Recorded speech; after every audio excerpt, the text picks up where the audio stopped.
Okay, this chart sort of gives you a little timing. Now, if you look at a chart and you see something negative, what should you do?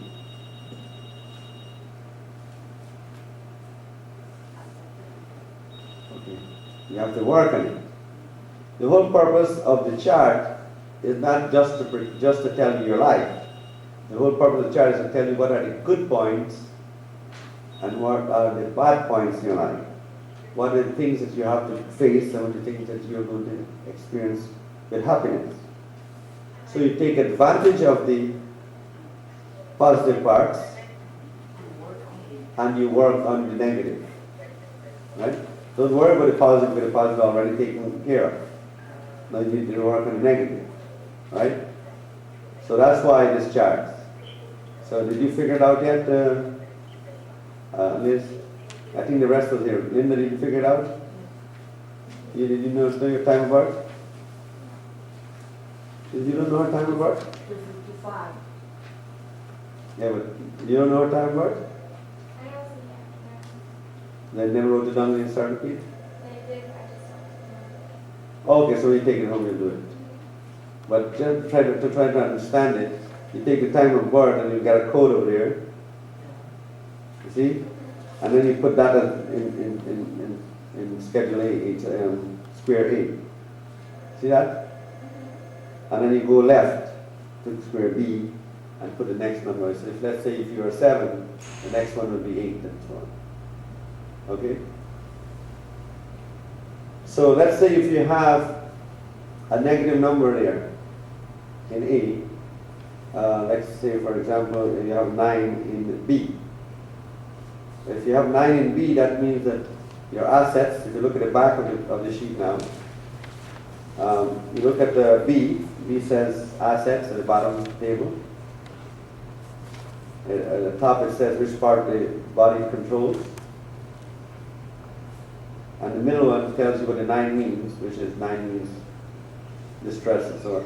But if you look at the front again, and you'll see the number 9 is negative and the letter A is positive. So that's how you will figure out what is the condition of the 9 and the B. B means your bank account, your assets, your real estate, your holdings, things like that in your wealth and so on, in your assets.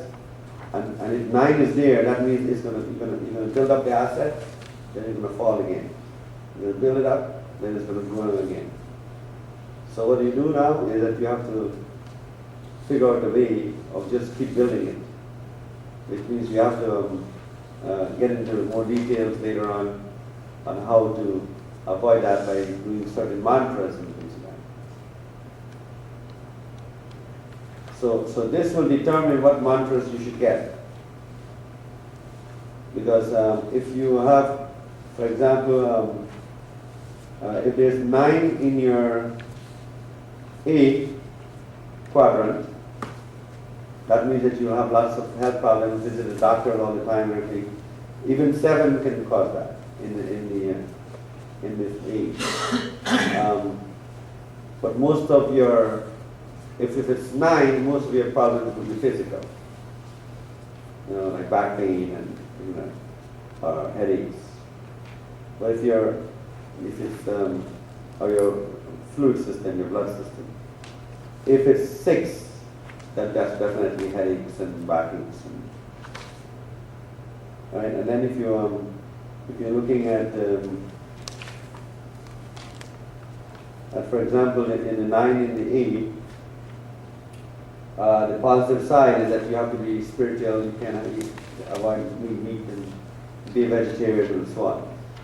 And then learn the knowledge. Then that helps you. So what happens now when the guy comes to you and you're single, and the guy comes to you, it means that he came because of this timing. He came at the appropriate time in your life. Right? And I'm sure if you look back at all your boyfriends, you will see that you learned something from each relationship. What Okay. Right, each guy that came for a purpose. And the purpose is to teach you certain lessons. And if you don't learn the lesson, you keep ending up with the same lifeboat guys. Like I had one lady, you know, she has a very strong ego. She always thinks she's right. Right? And she was 6. So she kept meeting 9s. Every guy she met was a 9. Because what the universe is telling her? You have to change. And you're not changing. So we'll give you another 9. You're not changing, we'll give you another 9. And then you keep meeting the 9 until one day you couldn't have no choice, but you have to stay with the 9. Right? And then, you know, another one, like for example, 2, number 2 people, sometimes they don't like people to holler at them. They don't like people to shout at them. Right? So they can end up with a number 9 also, because 9 likes to shout. Right? So, and they hate being shouted at, so they keep meeting the 9s until they learn that they cannot tell the number 9s off, because they're very strong with their mouth. And also if they happen with number 1. Number 2 can meet number 1. Yes. Yeah. So there's a reason why you meet the people in your life. If you meet somebody just like you, like your soulmate, that means you are just like him.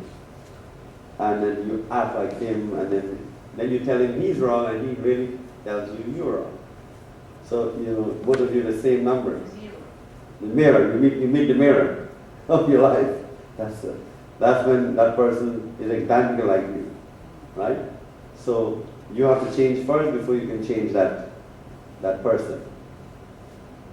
So it's very important that you understand why you're meeting these numbers, you know. But most of the time, if you are following the right path and everything, usually the guy that comes to you to marry you is usually first always an angel. It's always an angel first that comes to ask to marry you. And when you keep refusing, after 2 or 3 times, guess what you get? Then the devil comes. And so all this timing is very important, right? Timing of your life. Okay, that's so much important.